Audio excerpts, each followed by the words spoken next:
बहुत सारे बच्चों के डाउट रहते हैं कि सर हम अनसॉल्व जो है इसको कितने साल तक का सॉल्व करें और इसको सॉल्व करने की स्ट्रेटजी क्या होनी चाहिए। ठीक है, तो आज हम इसी बात करने वाले हैं कि जो आपका बीएससी के लिए अनसॉल्व आता है तो अनसॉल्व आपके टॉप स्कोरर होने में कितना हेल्पफुल है और हमें इसको किस तरीके से सॉल्व करना चाहिए और ये कितना हद तक आपके तैयारी में हेल्प कर सकता है। ठीक है, तो सबसे पहले अगर बात करें यहाँ पे हम जो अनसॉल्व्ड आपका आता है, अगर हम ध्यान से देखें तो इसमें लगभग आपको 15 से 20 साल पहले तक के पेपर दिए होते हैं। ठीक है, और पूरा इसका रहता है मतलब सेट ऑफ क्वेश्चन कि किस साल में क्या पेपर आया था, कितने क्वेश्चन आए थे, पूरा इसमें सब आपको उसमें दिखा रहता है सब कुछ। फिर बात ये आती है, कुछ लोग ये बोलते हैं कि अगर हम लास्ट 4 साल 5 साल के सॉल्व कर लें तो हम एग्ज़ाम में अच्छे नंबर ला सकते हैं। बट ये बहुत बड़ा मिथ है यहाँ पे कि कोई ये नहीं बोल सकता कि हम कितने साल के पेपर सॉल्व करने के बाद हम इतने परसेंट पा सकते हैं फिर हम पास हो सकते हैं। ठीक है, इसमें दिक्कत क्या आती है, अगर हम बात करें सबसे पहले पॉइंट पे कि how many years question we should solve, मतलब हमें कितने साल के पेपर सॉल्व करना चाहिए। इसकी बात करने से पहले अगर हम ये बता दें आपको कि स्पेशली बायो वाले पोर्शन में लाइक जूलॉजी और बॉटनी के केस में अगर हम यहाँ पे देखें, देखिए ये मैथ तो है नहीं पहली चीज़, तो इसमें क्या है कि अगर हम ऐसे बता दें रैंडमली कि आप मान लो कि सबसे पहले आप यहाँ पे 5 से 6 साल के क्वेश्चन पेपर पूरा सॉल्व करो, तो अगर हम ध्यान से देखें मेरे पास यहाँ सॉल्व तो आपको दिखाना चाहेंगे हम, तो मान लीजिए हमारे पास यहाँ पे जूलॉजी का ही अनसॉल्व है ना, बेसिक 3rd ईयर का। तो अगर हम इस अनसॉल्व में से कोई किसी पेपर के कोई सेक्शन में से एक क्वेश्चन उठाएं, मान लीजिए हमने यहाँ पे क्वेश्चन देखा 2019 में दिया हुआ सेक्शन बी में कि what is the difference between learn and इनेट behaviour, explain it. ठीक है, आपको यहाँ पे लिखना है कि इनेट और लर्न बिहेवियर के बारे में जो इसमें डिफरेंस है आपको इसको यहाँ पे अच्छे से लिखना है एक्सप्लेनेशन के साथ में। ये क्वेश्चन आया 19 में, फिर से अगर हम देखें तो सेम आपका क्वेश्चन आया वो 17 में, फिर क्वेश्चन आया 16 में और 15 में, मतलब हम यहाँ पे देखें तो 15, 16, 17, 19 ये 4 बार क्वेश्चन आया हुआ है। तो अगर हम क्या करेंगे, मान लीजिए कि कोई अगर सॉल्व कर रहा है पिछले 5-6 सालों के, तो वो एक ही क्वेश्चन यानी कि सेम क्वेश्चन उसको यहाँ पे कितनी बार मिला, वो लगभग उसको यहाँ पे मिले 4 टाइम्स, मतलब वो सेम पर्सन सेम क्वेश्चन को 4 क्वेश्चन पाए यहाँ पे। अभी क्या दिक्कत होती है कि अगर हम जब सॉल्व करने जाएंगे तो सॉल्व का मतलब क्या है, ये मैथ तो है नहीं। आप जब भी जाओगे तो अगर सिर्फ क्वेश्चन आप उसका आंसर ही लिखोगे ना सॉल्व करने से पहले या फिर सॉल्व करने के बाद, मतलब क्या हुआ, जो लोग कहते हैं सॉल्व कर लिया हमने, इसका मतलब क्या है कि उसने इस क्वेश्चन सेम क्वेश्चन का उसने आंसर यहाँ पे लिख लिया अपनी नोटबुक में, अपने यहाँ पे आंसर राइटिंग वाली कॉपी में। अब बात ये आती है कि क्या जो उसने आंसर लिखा है इस अनसॉल्व को सॉल्व करते टाइम, अब देखिए अगर हम बात करें एक आइडियल आंसर की तो उसमें 3 बातें आपकी होनी चाहिए। सबसे पहला होना चाहिए जो आपका आंसर होना चाहिए वो होना चाहिए इन लिमिट। ठीक है, पहली चीज़। तो दूसरा होना चाहिए यहाँ पे कि आपका वो टू द पॉइंट हो, जो आपका आंसर हो वो टू द पॉइंट हो, एक्यूरेट हो। तीसरा होना चाहिए कि थोड़ा सा आपका रिलेवेंट होना चाहिए, जो आपका आंसर हो रिलेवेंट होना चाहिए, मतलब उसमें रेलिवेंसी होनी चाहिए। ये 3 चीज़ें होनी चाहिए आपके यहाँ पे किसी भी आंसर, मतलब वो इन लिमिट। देखिए अब इसका मतलब क्या है इन लिमिट का, कि हमेशा आपको हम बोलते रहते हैं कि जो आपके यहाँ पे 10 नंबर वाले लॉन्ग क्वेश्चन आते हैं बीएससी में, इसमें लिमिट 2 चीज़ों का है, एक तो आपको टाइम का लिमिट है, दूसरा आपको पेज का लिमिट है। ठीक है, टाइम की अगर बात करें तो आपको यहाँ पे लिमिट है 36 मिनट का, और पेज का लिमिट है आपको 5 से लेकर 6 पेज का यहाँ पे लिमिट होता है, ये आपका लिमिटेशन दिया गया है। ठीक है, दूसरा है यहाँ पे टू द पॉइंट, मतलब कि जो हम लिखें वो हमारा यहाँ पे टू द पॉइंट हो, एक्यूरेट हो, ऐसा नहीं कि कुछ यहाँ पे उल्टा पुल्टा फिर ऐसे ही कुछ ही मतलब कोई यहाँ पे फैक्ट या कुछ भी लिख के चले आए। तीसरा है वो रिलेवेंट हो, ऐसा नहीं कि पूछा गया है आपको वाटर पोल्यूशन आप लिख के आओ एयर पोल्यूशन है फिर कोई एयर पोल्यूशन, जो क्वेश्चन की वहाँ पे नीड है, जो उसकी डिमांड है, आप उसी के रिगार्डिंग वहाँ पे उसका आंसर लिख के आओगे। ठीक है, तो अगर जब कोई सॉल्व करता है तो जब वो सॉल्व करने बैठता है तो अगर किसी भी क्वेश्चन जब वो आंसर रखा तो इन तीनों बातों को ध्यान में रखने के बाद अगर वो आंसर लिखा एक बार, मान लीजिए उसने 2019 में वो सेम क्वेश्चन देखा जो हमने बताया अभी,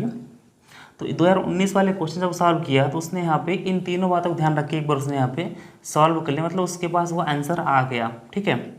इसके बाद जब वो फिर से 18 सॉल्व करेगा, फिर से जाकर 17 के पास, तो जब 17 वाले क्वेश्चन को फिर से वो देखेगा तो ये क्वेश्चन उसके पास फिर से आ जाएगा। ठीक है, अब क्या उसके पास 2 ऑप्शन है, पहला ये है कि अब या तो ये उसी क्वेश्चन को फिर से पूरा पूरा लिखे, या तो फिर ये चेक करें कि अगर ये क्वेश्चन इतनी बार आया है तो हम इसके लिए क्या यहाँ पे देखें, फिर हम इसमें क्या कमी है तो हम इसको थोड़ा सा इम्प्रूव कर सकते हैं। ठीक है, तो होना ये चाहिए कि अब ये नहीं कि हम यहाँ पे कितने सालों का सॉल्व करें। हाँ, यहाँ पे रैंडमली बोल सकते हैं कि 4 से 5 साल या फिर 5 से 6 साल के लिए आपके इतने ये सफिशियंट है कि आपके यहाँ पे एग्जाम में अच्छे नंबर लाने के लिए। बट इसकी सॉल्व करने की जो स्ट्रेटजी, जो तरीका बताएंगे वो थोड़ा सा यहाँ पे अलग आपको रखना है, और यही सबसे बेस्ट आपका यहाँ पे स्ट्रेटजी और यहाँ पे मेथड है इसको सॉल्व करने का। ठीक है, अब देखिएगा बात कुछ यहाँ पे स्टेप्स की कि आपको क्या क्या स्टेप फॉलो करने चाहिए। तो सबसे पहला यहाँ पे स्टेप ये होना चाहिए आपका यहाँ पे अनसॉल्व को सॉल्व करने से पहले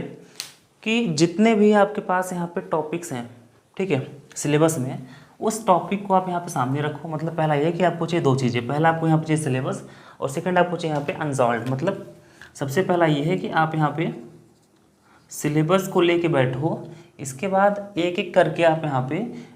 इस अनसॉल्व से कंपेयर करो। ठीक है, अनसॉल्व से आप यहाँ पे कंपेयर करो, जैसे कि जिस भी पेपर को आप उठाए हो, जिस भी आपको वहाँ पे सेक्शन ए सेक्शन बी जो भी हो, उसमें देखो कि किस मतलब सिलेबस में से किस टॉपिक से ज़्यादातर क्वेश्चन आए हैं। पहला हो गया आपके यहाँ पे कि सिलेबस और अनसॉल्व में यहाँ पे देखो हमने देखा मान लो क्वेश्चन दिया हुआ यहाँ पे इननेट और लर्न का, ठीक है, पहला क्वेश्चन। दूसरा आपको यहाँ पे कि मेथड ऑफ स्टडी, ठीक है, इथोलॉजी, ठीक, ये हमारे कुछ क्वेश्चन जो कि यहाँ पे मिलते हैं। तो अब ये देखो कि सिलेबस में टॉपिक है, इस पर टिक करो कि ये जो आपका यहाँ पे ये इसमें टॉपिक मेंशन है सिलेबस में, ये इससे क्वेश्चन बनाया गया अनसॉल्व्ड में, और ये क्वेश्चन आपका बना है 10 नंबर का, ये बना 10 नंबर का। दूसरा आपको यहाँ पे मेंशन करना है कि कितनी बार पूछा गया, मतलब यहाँ पे कि हाउ मेनी टाइम्स ये आपके एग्जाम में आया है। आपको इसको भी लिखना है कि मान लो ये 19 में आया है, ठीक है, 17 में आया है, 16 में, 15 में, जितनी बार आया आपको उसको लिख लेना है, उसको नोट डाउन कर लेना है। फिर ये एनालाइज करना है इसको लिखने के बाद कि हमारे सिलेबस में से जो पूरा आपका सिलेबस है इसमें से किस किस टॉपिक से क्वेश्चन ज़्यादा आए हैं और किस टॉपिक से क्वेश्चन नहीं के बराबर आए हैं। फिर इनमें से किसके यहाँ पे रिपीटेशन है, फिर आने की जो फ्रिक्वेंसी है, प्रोबेबिलिटी वो सबसे हाई है। जैसे कुछ क्वेश्चन ऐसे होते हैं आपके कुछ टॉपिक के जो कि लगभग हर साल आते हैं और उनके एग्जाम में आने की प्रोबेबिलिटी 90% के ऊपर होती है। ठीक है, तो आपको ऐसे क्वेश्चन जो होंगे उनका जो एक आंसर लिखना है, वो आंसर आपको इन 3 बातों का ध्यान रख के लिखना पड़ेगा। ठीक है, और ऐसा नहीं है कभी भी कि आप एक बार आंसर लिखो आपका यहाँ पे परफेक्ट हो जाए, आपको बाद में उसमें कुछ इम्प्रूवमेंट, कुछ यहाँ पे ऐड करना पड़ेगा, कुछ उसको एडिट करना पड़ेगा। ठीक है, ऐसा नहीं है कि आप कुछ भी आंसर लिखो किसी भी सोर्स से तो आपको परफेक्ट हो जाए। तो होना क्या चाहिए कि आप एक बार आंसर लिख लो उसका, उसके बाद जो भी आपके टीचर हों, वहाँ मेंटर हों, उनसे जाकर चेक करा लो कि सर अगर हम ये यहाँ पे लिख के आएंगे एग्जाम में तो क्या हमारा जो ये आंसर एक आइडियल आंसर है। और अगर हम मान लो 10 नंबर का हमने लिखा है यहाँ पे ये आंसर क्वेश्चन जो आपका है, तो क्या हम 10 में से यहाँ पे 9 मार्क्स पा जाएंगे अगर ये है सेम टू सेम लिख के आए तो। ठीक है, मतलब यहाँ पे क्या हुआ, सबसे पहले आप क्या करोगे कि यहाँ पे सिलेबस और अनसॉल्व्ड को यहाँ पे कंपेयर करोगे, किस टॉपिक से क्वेश्चन आए हैं, उसके बाद यहाँ पे लिखोगे कि वो क्वेश्चन कितनी बार आया है। तीसरा ये क्वेश्चन हम यहाँ पे सॉल्व करेंगे, और सॉल्व करने के लिए जो हम बताएं यहाँ पे 3 बातें, इन तीनों को ध्यान रख के आपको सॉल्व करना पड़ेगा। ये आपका स्टेप नंबर 3 है। चौथा स्टेप आपका होगा कि सॉल्व करने के बाद हम इसको एनालाइज करेंगे। ये जो हम एनालाइज कर सकते हैं या भी खुद से कर सकते हैं, या तो हमारे जो टीचर हैं, एक्सपर्ट हैं, मेंटर, उनसे हम यहाँ पे एनालाइज करवा सकते हैं। इतना करने के बाद भी हम ये नहीं कहते कि आपका आंसर परफेक्ट है। अगर आपके पास टाइम है, आप बाद में उसको इम्प्रूव कर सकते हो, तो उसको इतना यहाँ पे इन तीनों पैरामीटर फिट कर दो कि हम अगर उसी आंसर को एग्जाम में लिख के आए तो हमें 10 में से 9 मार्क्स आसानी से मिल जाए। ठीक है, अब बच्चे गलती करते क्या क्या करते हैं यहाँ पे,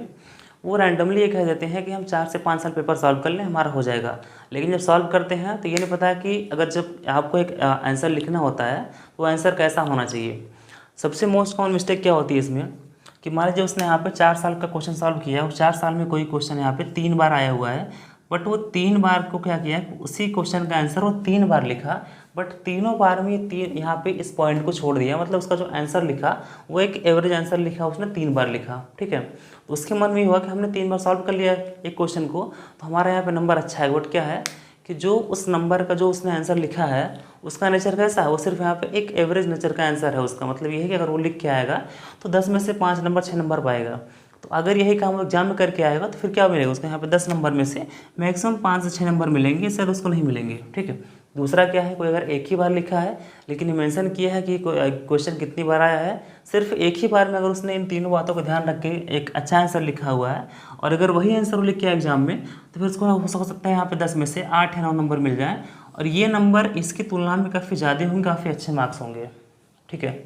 तो ये थोड़ा सा आपका स्ट्रेटजी होना चाहिए कि हम अनसॉल्व्ड कैसे सॉल्व करें, स्पेशली बायो के लिए, यानी कि आपका यहाँ पे जूलॉजी और बॉटनी के लिए। ठीक है। हाँ, ये है कि जो आपके इसमें 1 नंबर वाले क्वेश्चन आते हैं कुछ, उसके लिए तो बेस्ट है कि हम सॉल्व कर लें, हमारा यहाँ पे रट जाएगा फिर इस तरह से। बट जो भी आपके 2.5 नंबर, 5 नंबर, 10 नंबर के आंसर आते हैं, इस तरह से क्वेश्चन आते हैं, आपको उनके लिए यहाँ पे जो भी होंगे वो सेम स्ट्रेटजी फॉलो करनी है। ठीक है।